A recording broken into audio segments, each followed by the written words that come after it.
দেখতে পাচ্ছ পলাশ গাছের একেবারে উপরে চলে এসেছি। নিচে আমার দাদা বৌদি আছে, পলাশ ফুল নিয়ে খুব রোমান্টিক মুডে আছে।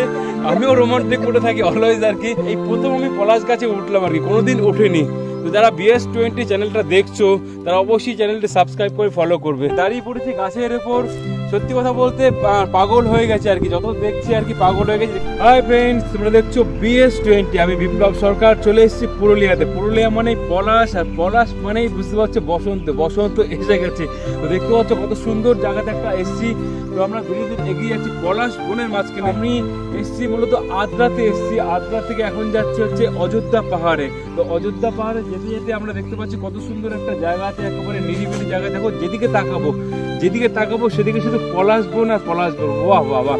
তো আমরা কলকাতায় যারা থাকি তারা এগুলো দেখে সত্যি মানে আবেগ আর ধরে রাখতে পারি না। বুঝতেই পারছো যে কতটা সুন্দর একটা জায়গাতে এসেছি। ও দেখতে পাচ্ছ কত সুন্দর পলাশ। বাহ, টাটকা পলাশ। তো কিরকম লাগছে পলাশ বনে এসে পুচকো? দেখতে পাচ্ছ একেবারে কত সুন্দর মাটিতে ছড়িয়ে ছিটিয়ে আছে পলাশ, আর একদম পলাশের সামনে চলে এসেছি। এবার তো পলাশ হাত দিয়ে ধরেই ফেলেছি। বাহ বাহ বাহ, ক্যা বাত ক্যা বাত, দিল খুশ হয়ে গেছে। প্রস্তুতি নিচ্ছি, দেখতে পাচ্ছ জুতো খুলছে আর কি। পলাশ গাছের নিচে চলে এসেছি। কত পলাশ, সব পলাশ ছিল না, আমাদের কিছুটা পলাশ রেখো। যাই হোক, এবার পলাশ গাছের উপরে উঠবে না, তো দেখি এরকম ভাবে উঠি। চলো সাবধানে। বাবা, এরকম একটা গাছের জন্য ওয়েট করছিলাম যেখানে পলাশ গাছের সামনে থাকবো। ছিড়বো এবার বুঝছো? চিচ্ছি পলাশ ফুল। বাহ, সত্যি মনে হচ্ছে বাহ ক্যা বাত। পলাশ ফুল আমার পুচকুর জন্য পলাশ ফুল ছেড়েছি পুচকু এনে, তোর মাথায় গুজি পুচকু। কিরকম লাগছে বল পলাশ বনে এসে? দারুণ লাগছে। তো যাই হোক, আমরা পলাশ বনে এসেছি, পলাশ গাছে চলেছি। যদিও বাদলের মতো লাগছে কিছুটা আর কি, আমি কিছুটা বাদলামি করি আর কি। বসন্ত এসে গেছে, আমরা দেখতে পাচ্ছি মনেও বসন্ত এসে গেছে, আর ঋতুতেও বসন্ত এসে গেছে। পলাশ ফুল ছিঁড়েছে, অনেকগুলোই ছিঁড়ে ফেলেছে, আমরাও ছিঁড়েছি, আর ছিঁড়বো না। এবার কিন্তু ভিডিওটি এন্ড করবো এবং নিচে নামবো। রেডি? নামবো? রেডি? ও সাকসেস একেবারে। যাই হোক, খাটনিটা সাকসেস। দেখতে পাচ্ছ নিচে এবার আনলে, নিচে নিয়ে বুঝবো। দেখতে পাচ্ছ কত সুন্দর পলাশ ফুল ছড়িয়ে ছিটিয়ে রয়েছে। দেখো পলাশ ফুল কুড়োচ্ছি নিচ থেকে, এবং একবার এখানটাতে চলে আসি নিচে থেকে। এই দেখো।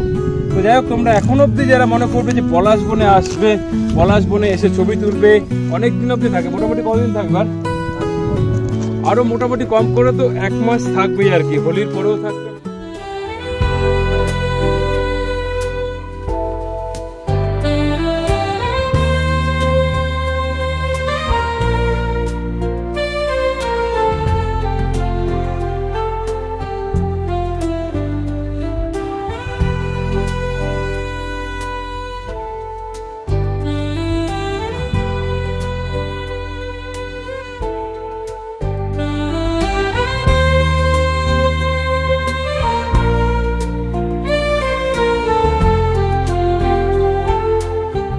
পলাশের পর্ব শেষ করলাম। পলাশের পর্ব শেষ করে আবার আমাদের গাড়ি এগিয়ে যাচ্ছে অযোধ্যা পাহাড় থেকে। পুচকু খুব সুন্দর হাসি দিচ্ছে জানলার বাইরে দিয়ে।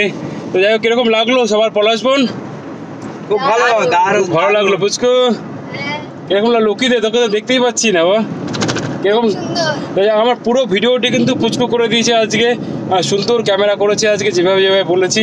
তো যাই হোক বন্ধুরা, এবার শেষ করছি পলাশের পর্ব। হাতে পলাশ নিয়ে আছি, আর আমরা যাচ্ছি পুরুলিয়ার রাস্তা ধরে। আদ্রা থেকে যাচ্ছি অযোধ্যা পাহাড়ে। আরো কতক্ষণ লাগে ভাই? মোটামুটি 1.5 ঘন্টা। আরো 1.5 ঘন্টা, বুঝতে পারছো? দুপুর পেরিয়ে যাবে, জানি না কতটা দেখাতে পারবো অযোধ্যা পাহাড়। যাই হোক, পলাশ বনে নেমেছিলাম, বেশিক্ষণ টাইম নেয়নি, আমরা মোটামুটি আধা ঘন্টা নিয়েছি। এর মধ্যে পুচকু সানগ্লাস পরে নিয়েছি ভিডিওটি করতে করতে। তো যাই হোক, ভিডিওটি এন্ড করছি। থ্যাংক ইউ সো মাচ বন্ধুরা ভিডিওটি দেখার জন্য। Tata, bye bye.